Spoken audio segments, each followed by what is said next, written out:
నమస్తే. శ్రీ పరంజ్యోతి భగవతి భగవాన్ మహిమను చూద్దాం.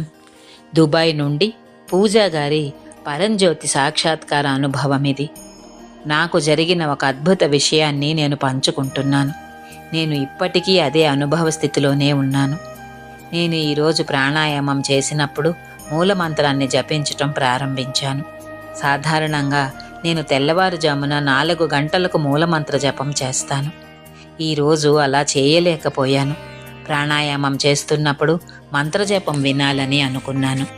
ప్రాణాయామం సమయంలో నేను అంతర్గతంగా మూలమంత్రాన్ని వింటూ జపిస్తున్నాను. నా ఆలోచనలు గతము మరియు భవిష్యత్తు మధ్య ఊగిసలాడుతున్నాయని నేను స్పష్టంగా చూశాను. శ్రీ పరంజ్యోతి వెంటనే నన్ను వర్తమాన క్షణానికి తిరిగి తీసుకువచ్చారు. నేను వర్తమాన క్షణంలో ఉన్నప్పుడు శ్రీ భగవాన్ నాతో మాట్లాడటం ప్రారంభించారు. నేను గతంలో ఉన్నప్పుడు నేను లేనని అనుభూతి చెందమని అర్థం చేసుకోమని చెప్పారు.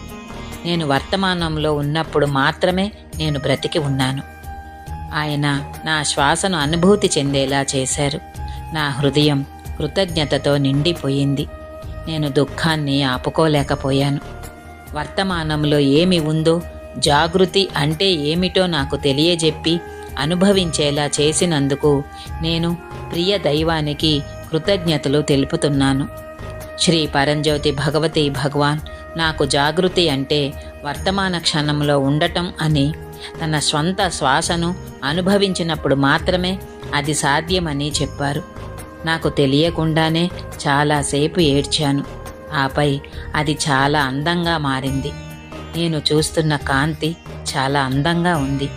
మూలమంత్ర శబ్దం నా శరీరంలోని ప్రతి కణం మూలమంత్రాన్ని జపిస్తున్నట్లుగా ఉంది. నేను ఇదే స్థితిలో ఎన్నటికీ ఉండాలనుకుంటున్నాను. కోటి కోటి ధన్యవాదాలు శ్రీ పరంజ్యోతి భగవతి భగవాన్.